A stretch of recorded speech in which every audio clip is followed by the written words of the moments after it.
você teve aquele start de entender que você foi chamado para o empreendedorismo? Ainda você coloca, tem 35 anos, antigamente isso não era tão aflorado, né? Hoje a gente tem um bom número de pessoas empreendendo, saindo do casulo, principalmente pós-Covid, que as pessoas se obrigaram, né? Tiveram que ir atrás do seu. Quando que você entendeu que você tinha esse espírito empreendedor? Certo. Primeiro ponto, assim, essa mentalidade de CLT sempre me atrapalhou, tá? Porque eu sempre odiei algumas coisas relacionadas a horário, a não poder explorar tuas ideias, a ser limitado, né? Então, desde novo, eu tinha muitas ideias, afloravam ideias dentro de tudo que eu ia fazer. E ao fazer alguns cursos na época, eu ganhei bolsas, até por ser assim, ganhei bolsas e tudo mais, lá com 12 anos, 13 anos ganhando bolsas, e comecei a fazer cursos, né? Então, com 12 anos, por exemplo, eu já tinha curso de formação de instrutores, eu já dava aula de informática. Eu já tinha capacitação para isso, mas não tinha idade, né? Então, CEDASP na época, né? Então, assim, quando eu comecei a trabalhar, que foi logo aos 13 anos também, como estagiário ali e fazendo alguns tipos de trabalho, eu via que eu tinha mais capacitação que pessoas mais velhas que eu, né? Então, e a parte de comunicação também, oratória, eu lia muito de curioso. Na época não tinha internet igual hoje, né? Então eu era o cara que ficava no Farol do Saber lendo livro, que acordava às 5 da manhã para assistir Pequenas Empresas e Grandes Negócios, e eu tinha muito só 10 anos, 12 anos, né? Então isso tudo fez eu ter uma visão a mais que algumas pessoas na época. E quando eu comecei a trabalhar registrado, o que acontece? Eu sempre estava desenvolvendo alguma coisa por fora. Então, por exemplo, com 14 anos, eu comecei a ir para as festas domingueira, né? Baladinha. E eu vi que dava para ganhar dinheiro vendendo ingresso. E que daí eu ia de graça, eu virei promotor. Com 16 anos, eu fazia festas para sub-18. Com 18 anos, eu alugava bares em Curitiba e fazia festas. Até mandar um abraço pro André, da Live Eventos. André, um beijo. O André foi sócio meu no início, lá atrás, quando ele também era promotor, né? Em algumas festas ali que abriram portas para mim, porque ele já era do segmento. Então, esse network ali na época também me gerou posicionamento na noite de Curitiba, e criei a primeira empresa aos 18 anos que era candidata em promoções e eventos, né? Então, meu primeira logomarca foi sem CNPJ, né? Então, por trás de todo projeto, todo sonho, tem uma pessoa física, né? Então, mesmo... Por que não tinha CNPJ? Porque não dá para abrir MEI na época. Na época, para abrir um CNPJ não era igual hoje, né? Hoje você tem uma ideia ali, rascunha no papel, entra na internet, abre um MEI, paga um pequeno imposto ali, já consegue se posicionar. Papo por outra hora. Mas assim, né? É diferente hoje você colocar um negócio, fazer acontecer, da época que eu tô falando, quando o salário mínimo era 432 e eu numa noite ganhava 3.500. Né? Então, ali eu despertei um lado que existem vários negócios onde você pode fazer acontecer, né? E em paralelo com isso, eu trabalhava na GVT na época, em telemarketing. E no telemarketing, abriu ali a comunicação, a fala, o suporte, né? A resistir o não, a levar muito, ser maltratado por clientes. Isso tudo me desenvolveu muito, juntando com a outra esfera minha, que era o que eu fazia fora do horário, né? E teve mais uma outra situação aí que é um pouco pessoal, não sei se fugiu um pouco do contexto, mas assim, minha família teve que ir embora de Curitiba quando eu tinha 16 para 17. E você ficou sozinho? E eu não aceitei ir porque eu fazia curso técnico. E era 4 anos, né? Técnico de administração, e eu não aceitei.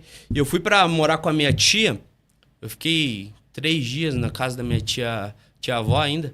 E amo ela, mas infelizmente não quis continuar na casa dela porque eu tinha já uma vida noturna com essa idade, né? E isso atrapalhava a vida ali, e eu vi que não era para mim. E eu tinha dinheiro na conta, porque eu trabalhava, né, com as minhas condições lá. Fui e aluguei uma casa. E o meu posicionamento de comunicação, a pessoa que me alugou a casa nem me pediu documentos. Porque eu conhecia uma pessoa que conhecia ele. Ele achou que eu era maior de idade. Por você e ser liberou. influente, Era só uma casa pequena, um quarto, né? Uma casa ali na Vila Guaíra. e aluguei aquela casa ali. E eu fiquei morando. Já Sozinho. com essa idade, 16 para 17, anos. já morava sozinho, né? Olha Então só. eu tive essa saída ao mar aberto. Você não chegou aí, a né, ter cedo. muito tempo, digamos assim, no CLT. Você trabalhou ali na GVT. Eu acredito que esse período foi o que te despertou a questão da comunicação, como você falou. Foi importante para você. Mas quando que você, assim, veio para empreender para você? Se tornar o dono do teu próprio negócio e o CLT ficou para trás? Certo. Nos períodos que eu não podia me responder por mim, né, eu sempre quis trabalhar. Meu pai falava assim, cara, você não precisa trabalhar. Você tem 13 anos, 14 anos, né? Então, a partir do momento que eu podia ser estagiário, eu entrei, pode citar nomes das Sim. empresas, eu entrei na Casa do Latoeiro como estagiário, fiquei 6 meses na Casa do Latoeiro, saí dali e entrei na Iron Mountain também. Na Iron Mountain eu já saí da parte de estoque para uma parte de estoque administrativo, mexendo com documentos de banco. Então ali abriu... Então, assim, só para o pessoal entender... Tua família não passava necessidade, teus pais não pediam para você trabalhar, isso foi um desejo seu. Um desejo meu. Então, mesmo eles não falando, ó, vai trabalhar, você quis, Eu queria. com 13 anos, e você Sim. foi para esse mundo do trabalho. Lembrando assim, nós éramos de uma classe C, menos C, sim. né? bem família muito simples, sempre colégio público e tudo mais, mas eu tinha esse lado de ter boas notas, ser o cara que sentava na primeira carteira, porque meu pai batia muito em cima dessa tecla, né? Sim. Seja o melhor no que você pode, né? Sim. E então essa busca por crescer, por evoluir ali, fez eu me ter esse costume de buscar resultados, né? Então, automaticamente eu tinha uma cobrança muito grande em cima de mim. Tudo que eu ia fazer, eu tinha que fazer o melhor, tinha que desenvolver. Eu tinha uma autocrítica desde pequeno, né? Eu tinha alguma coisa para fazer, eu não dormia já pensando em como que eu vou fazer para fazer o melhor de mim, né? E desafios, né? Isso foi um pouco... Eu gosto de desafios, me lanço sem paraquedas mesmo. E esse lado meu, ele foi aflorando, foi desenvolvendo cada vez mais. Quando eu fui para o Hospital do Trabalhador, trabalhei em todos os setores como estagiário. Foram 2 anos no hospital. E ali eu trabalhei no centro cirúrgico, ajudando os médicos com ferramenta. Você já falou vários lugares que você passou e agora ele foi pro hospital. Tá? Vamos lá no centro cirúrgico, né, ajudando os Sim. ferramentistas a arrumarem as ferramentas e tudo sim. mais. Então eu passava por meio de pessoas doentes, Sim. por meio mexendo com documentos. Depois eu passei para o ambulatório, ajudando com documentação, arquivo, sistema.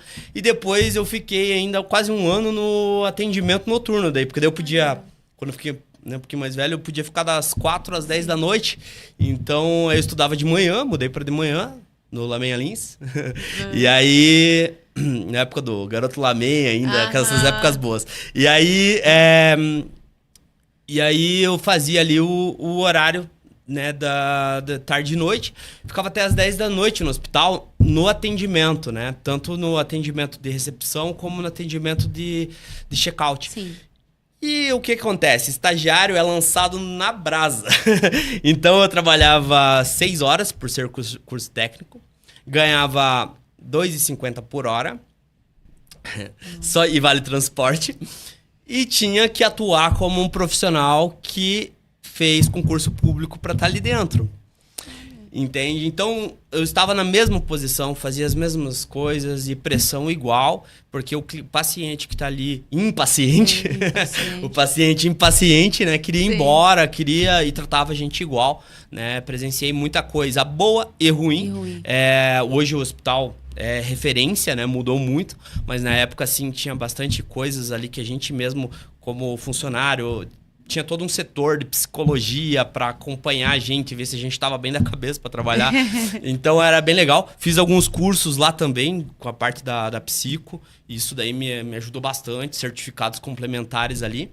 E isso me agregou mais do que o resto do CLT da minha vida. O período de estágio, eu falo para você que... Foi quanto tempo esse período? Foi 2 anos ali no hospital, né?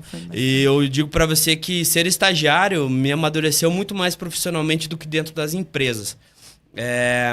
Porque ali como estagiário a gente era lançado numa fogueira mesmo, diferente de quando você tá CLT. Na área CLT, o CLT para mim sempre foi o extra, a renda extra, porque eu sempre tava tocando algum projeto. Sim. E aí o telemarketing me ajudava, trabalhava 6 horas, Ou seja, não era por seu escala. único serviço, você sempre Exato. foi multifunções, assim. E depois eu me lancei para uma área muito legal, que foi a parte de licitações. Nossa. Aí, quando eu trabalhei com licitações, minha mente abriu mais ainda, porque daí eu já tinha técnico em administração, técnico em informática, trabalhando com licitações para o governo, e tinha o lado comercial já, então fazia assistente de compras, né? E depois eu fui para a parte de processos. Então, acompanhamento de processos. Em acompanhamento de processos, ajudei a desenvolver um sistema de acompanhamento de processos, e ali com planilhas Excel, que eu entendo bastante, então, esse acompanhamento de processos, eu entrei junto com algumas pessoas que entendiam muito na área de TI, e aí eu já tinha uma certa mentalidade para programação, tive um acompanhamento ali que me ajudaram depois para lançar um aplicativo, né? E, quando eu fiquei mais velho. E aí, o que acontece, né? Tudo isso agregou muito na minha vida, porque tudo que você vai falar eu já fiz um pouquinho de alguma coisa.